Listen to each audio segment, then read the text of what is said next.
మా నాయన చెప్తే మేము విన్నాం. గాడికి పోయి ఆ బర్రెం కాసుకరా పో బిడ్డ అంటే ఆ బర్రె అంటేనే పోయినాం. పొద్దున్న దాకా తిండి తగ్గింది ఆ బర్రెనే కాసేది. అర్థం చేసుకోరు. ఇప్పుడు అయ్యా నా కుతికే పడ్డ నీ తీసుకురా పో బిడ్డ అంటే పోలే ఎవరు తెచ్చిస్తాడు అంటూ రాలేదా? అంతే. మేము అప్పుడు ఎదురు జవాబు కానీ ఎదురు సమాధానం చెప్పనోడు వాడు కష్టం చేసి బతకని నమ్మకం ఈ జమానాలో కూడా. నాతోనే నాకేడొస్తుంది నేనేం కాను నీ సాధన లేకులేదా అంటే అది ఆనే పోతుంది. అంతేనా కదా? ఏమన్నా కానీ ఖరాబ్ అన్నా కానీ మంచిగానన్నా కానీ నేను దుంతను ఆయన ముందుకు పోయినావు అనుకో నువ్వైతే నేర్చవని నమ్ముకో.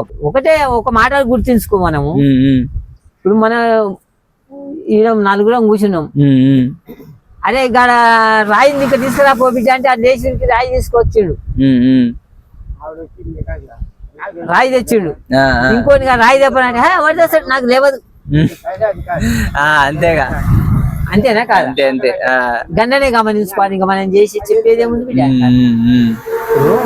ఇద్దరు ఉన్నారు రాయి తెప్పో బిడ్డ అంటే వాడు ఏం చేసి నేను పోయి ఎత్తుకోసానికి పోయి ఎత్తుకొచ్చింది. అదే నువ్వు కూడా దీని మీద ఆశ పొద్ది చదువు పొద్ది ఇంకా అది పోయింది. అట్లాంటి చేస్తారు. పరీక్ష రాయమంటే ఫెయిల్ అవుతుంది. ఏమైందిరా నేను మంచిగానే రాసిన ఆడే ఫెయిల్ చేసిండు. 3 నెలలకు ఒకనాడు కూడా పోడు అందుకు.